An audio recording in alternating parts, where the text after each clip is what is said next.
Hello, I'm Natchi Lazarus. Thank you for joining me today. Each week, we pick one question from the questions that are being asked by the students of my online course, by people on social media, or from the attendees of my workshop, events, and seminars.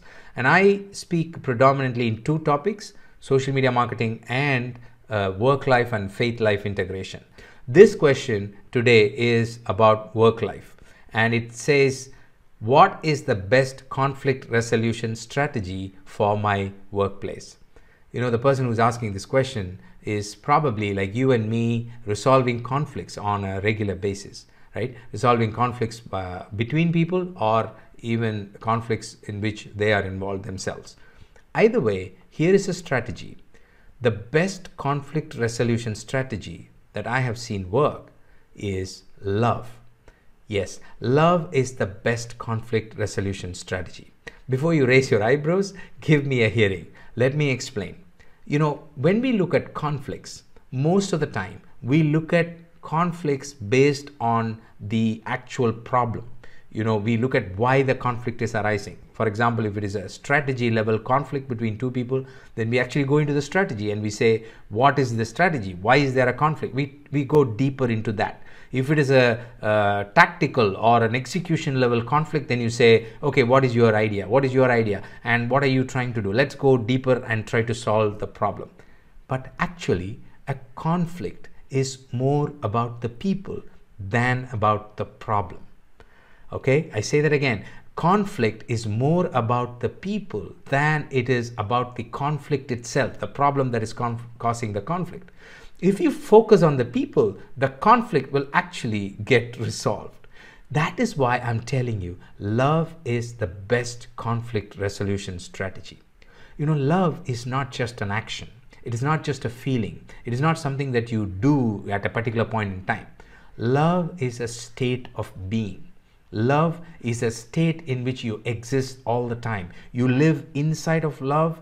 Love is inside of you. The Bible says God is love. So He is inside of you and you live inside of God. Then you start existing in a state of love. Now, in the state of love, when you're dealing with people, then the dynamics completely is different.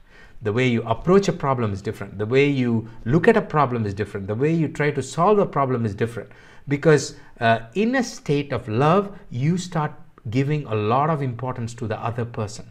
In Matthew, Jesus says the two big commandments are love the Lord your God and love another person. Love your neighbor as yourself, right? Think about that. Love your neighbor as yourself. That is the greatest commandment as far as Jesus is concerned.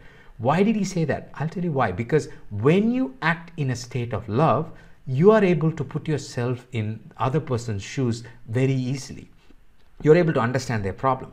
And in a conflict situation, that is super handy. If you know what the other person is talking about and you're able to empathize with them, if you're able to understand them, then it becomes much easier. You go one step forward. Even if you're taking a tough decision at the end of the conflict, if you act in love, then things will be very different. And love is a state where you will not hesitate to sacrifice. You are not acting with your big egos on. When you are acting in love, you are ready to sacrifice. Remember, the greatest act of love is on the cross. God Himself sacrificed everything to go on the cross because He loved us. So when you act in a state of love in your workplace, whether it's with your boss or in a board meeting or when you are talking to other colleagues or whatever is the conflict situation, try to be in a state of love, and that is something that comes with practice. So initially think about it, and during your quiet time, try to get that thought, that idea of being in love and in the state of love into your heart, and ask God to help you. And it's not something that you can do by yourself very easily. You need help. So in your quiet time, ask for help and try to practice it. And over time, as you practice, you will become an expert conflict resolver, because you act and you work and you exist in a state of love. So that love is the greatest conflict resolution strategy. I hope that was helpful. Let me know if you have further thoughts or questions on this. And if you have any other questions, do send it to us, whether it is about work life or about social media, those two topics. Send it to me and I will answer that question in this show. All right. Thank you for joining me today. Please subscribe to this wherever you're watching and share this with your friends and family. Have a wonderful day. I'll see you next week. Bye-bye.